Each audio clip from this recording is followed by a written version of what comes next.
আমার ভিডিওটা দেখছেন সবাইকে জানাই আসসালামু আলাইকুম। আশা করি আল্লাহর রহমতে সকলে সুস্থ এবং সবল আছেন। আলহামদুলিল্লাহ আমি অনেক ভালো আছি।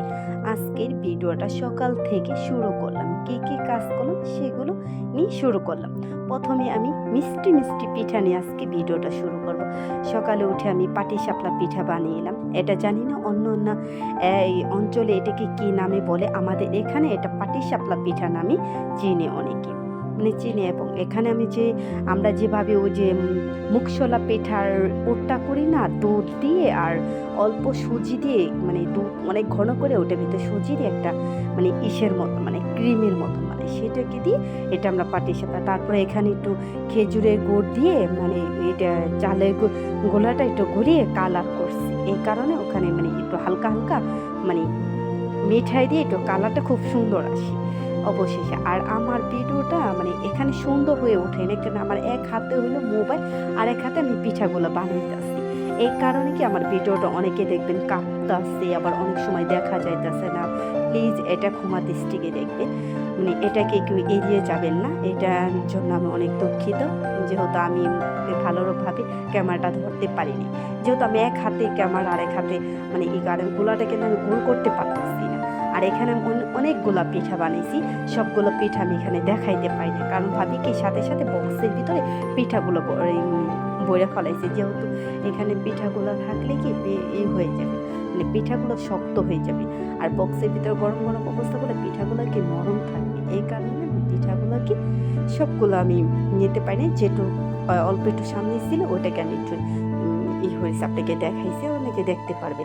মানে এখানে আমি তারপরে এই পিঠাগুলো বানাইছে। তারপরে আমার আব্বা এখানে বাজার থেকে অনেকগুলা মাছ আছে। এই মাছের একটি মাছের তিনটি নাম দেখেন তো, মানে আমি বলতেছি না, আমার মা না একটা মাছের নাম বললাম, আমি হাসতে আমার মা বলতেছে এটা বলে গুদা মাছ নাকি মেরা মাছ, মানে এমন একটা নাম বলছে।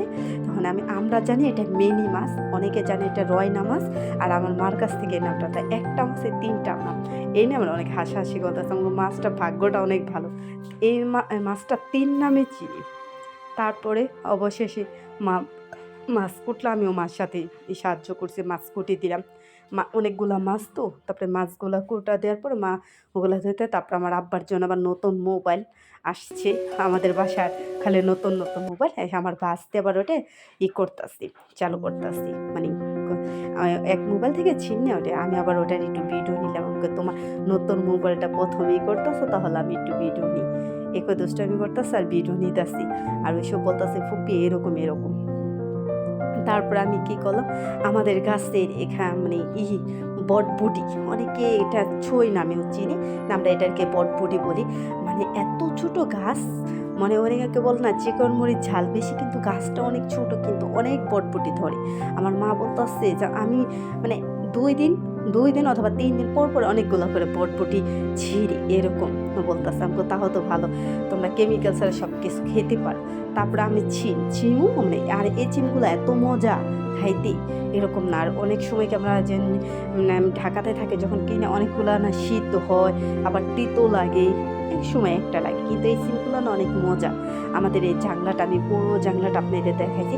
তারপর আবার কি বেগুন গাছে সেদিকে একটা আছে, আমার দেখে একটা বেগুন আছে, তাহলে আমি বললাম কি এই বেগুনটা বড় হোক তারপর দেখছেন হয়ে গেছে আমাদের এই সবজি ছিঁড়া, হয়ে গেল আমাদের আজকের মতন। গ্রামে থাকলে না মানে টাটকা টাটকা সব কিছু মানে খাওয়া যায়। এই যে মন চাইলো মানে একটু তরকারিতে ঝোল বেশি হয়েছে, আমাদের বাবা বাড়িটা অনেক বড়, আমার বাবা বাড়িটা মানে আর অনেক বিভিন্ন ধরনের গাছ লাগায়, সবজি লাগায়। কেননা এখন আমার মা একটু মুরব্বি হয়ে গেছে, আগের মতন ওরকম করতে পারে না, আর হয়েছে। তাই এই যে একটু মন চাইলো গাছ থেকে আমি মরিচ ছিঁড়ে আনলাম, মন চাইলো একটু তরকারিতে ঝোল বেশি হয়ে গেছে, একটু লাউ পাতা দিয়ে দিলাম। মানে এই জিনিসগুলোকে আমি না অনেক ফিল করি, আবার এবং আমি অনেক মিসও করি এখন। কিন্তু আমার শ্বশুর বাড়িতে এরকম না, আমার শ্বশুরবাড়ি ঢাকার মতন, আমার বাবা বাড়ি থেকে আমার শ্বশুরবাড়ি বেশি একটা মানে দূরত্ব না, না হইলে কি আমার শ্বশুরবাড়ি যেটুকু আছে ওটুকু পুরোটা মধ্যে দিতে। কিন্তু আমার বাবা বাড়িতে অনেক কিছু, মানে আমি বলতেছি আমার বাবা বাড়িতে এত কিছু আছে, অথচ আমার শ্বশুর বাড়িতে গুলি নেই। তারপরে এগুলো আমি মানে বলতেছি আমি যে কই দিন যাবো প্রতিদিন গাছ থেকে এগুলো আছে, মানে অনেক ভালো লাগে। আর না আমাদের ঘরের ভিতরে না রোদ আসে, মিষ্টি রোদে বসে, বসে আমি সবজি কাটতাছি। আমার যে কি ভালো লাগতাছে। আর আমি আসলে না গ্রামে আসলে না অন্যরকম মানে হয়ে যায়। মানে এটা কেমন যে ঢাকাতে থাকলে একরকম, এখানে আসলে অন্যরকম। কিন্তু আমার অনেক ভালো লাগতাছে। যেহেতু মিষ্টি রোদে বইসা, বইসা মাহারে সবজি কাইটে দিতাছি। যেটুকুই পারি ওটুকুই হেল্প করার চেষ্টা করি। মানে সবজির কালারটা অসাধারণ হইছে।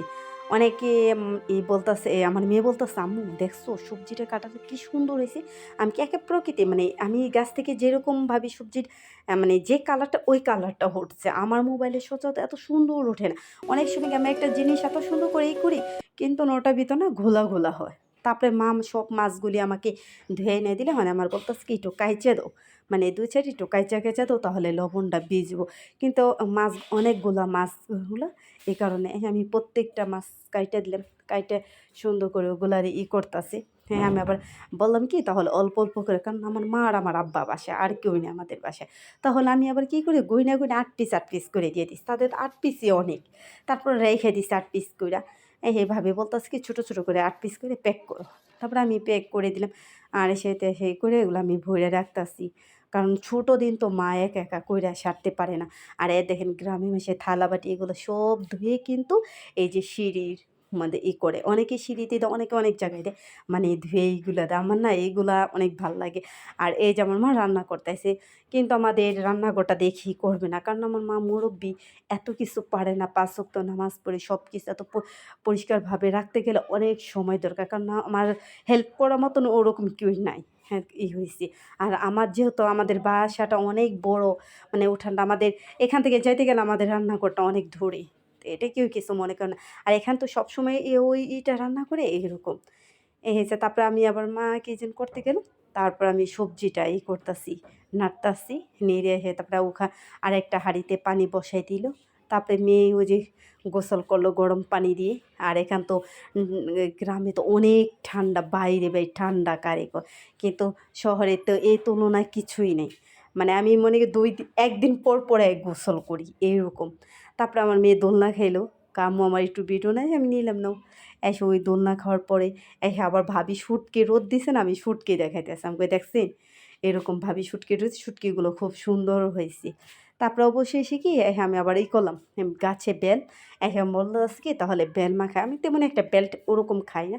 কিন্তু মা অনেকগুলা মাখাইছি। তারপরে আমি প্রত্যেকটা বেল ফাটায়, ফাটায় নিচ্ছি। একটা বেল নষ্ট হয়ে গেছে। আর বেলগুলা না এখন পাইকে না গাছের মধ্যেই থেকে যায়। বেলগুলা এখন পড়তে চায় না। এই কারণে বেলগুলা ফাটাইছে, ওই বেলগুলা উঠাইয়া আর দেখছেন এই যেটা হলো অরিজিনাল বেল। আর আমরা ঢাকাতে যে বেলটা খাই ওইটা কিন্তু অরিজিনাল বেল না। ওইটা কিন্তু সিদ্ধ করে বেল। হ্যাঁ, ওইটাও বেল কিন্তু ওইটা না সিদ্ধ বেলটা খায়। সিদ্ধ বেল বিট লবণ মরিচ ফাঁকি দিয়ে আমাদের ওই বেলটা দেয়। আর এটা কিন্তু গাছে থেকে এরকম কালার হয়ে বের হইছে। যে কালারটা দেখছেন ওরকম কালার। কিন্তু গাছের ভিতরে এখন বর্তমানে একটু ঠান্ডা তো, গাছের ভিতরে পেকে মানে হয়ে যায়, পড়ে না সহজে। মানে কিছু দিয়ে ঝাঁকি দিলে পড়ে। তারপর অবশেষে মায়েরা বলতেছে কি তুমি বেল মাখাও, ঝালমুড়ি আসছে। ঝালমুড়ি আসছে, তারপর আমার মেয়ে ডাক দিছে ঝালমুড়ি, হ্যাঁ আমি কই চলো। এসে আমাদের রাস্তায় খাড়ায় আমি আবার ঝালমুড়ি খাইতেছে। মানে বলতেছে আমার মেয়ে বলতেছে কি আম্মু এই আঙ্কেলটা না ঝালমুড়িগুলো না অনেক মজা। আবার সে আমারে বলতেছে আমি আবার করতেছি না, আমি কই কি আমি একটু নিই ভিডিও নিই, কই নেন। এসে আবার বলতেছে আমার ফেসটা নিন না। এসে আমি কই আচ্ছা ঠিক আছে। এসে বলতেছে এর এক বাচ্চা হাফিজ হাফিজি হইছে, আর এক বাচ্চা ২৫ পারা কোরআন শরীফ খতম দিছে। শুনে খুব ভাল লাগলো। ভাল লাগার পরে তারপরে এই যে আমার মা এখানে বেল মাখাইছে। অবশ্যই দেখছেনই তো আমার মাটা কতই বয়স্কর হয়ে গেছে বুঝেন। আর আমার মা এত বয়স্ক না কিন্তু আমার মার রোগে ওরকম বয়স করেছে। আর আমার মা সব কাজ করে খায়। গ্রামে বোঝেনি তো। তারপর আমার বেল মাখাই দিল কিন্তু আমি এদের অল্প একটু কোনোরকম ওই যে দেখছেন ওটুকু পর্যন্ত। কিন্তু আমার এত পছন্দ না। কিন্তু পছন্দ কি এখন তো বাবার বাড়ি পাই। যখন ঢাকাতে পাই না তখন খাইতে ইচ্ছা করে। তখন তো ওখানে পাই না, তখন ওখানে খাইতে ইচ্ছা করে, তখন অনেক মিস করি। এরকম আর আমি এর আগে একটা ভিডিওতে দেখছি আমি বেলের আচার বানাইছি। তারপরে কি করবো, আব্বা মসজিদ থেকে নামাজ পড়ে আসছে, আর আমার আব্বা নামাজ পড়ে আসলে তাকে ভাত দিতে হইব। এই যে আজকে মায়ের সিম দিয়ে আলু দিয়ে মানে রয়না মাছ রান্না করছে, আর ওই যে বটবটি দিয়ে গেলে সেই ভাজিগুলা আমরা এই করতেছি, এগুলোই আপনাদের আজকে দেখাইলাম, অত না। তারপরে মেয়ে বলতেছে সন্ধ্যাবেলা একটু নিচে বলতেছে আম্মু আমি একটু পাস্তা খাবো। তারপরে আমি একটু পাস্তা রান্না করে দিই। আর আপনাদের সাথে তো অনেক কথাই বললাম। যদি ভালো লাগে আমার ভিডিওটা অবশ্যই একটা লাইক কমেন্টে দিয়ে আমার ভিডিওটা দেখবেন। আর এখন লাইকের সংখ্যা অনেক কম। বাই বাই, আল্লাহ হাফেজ।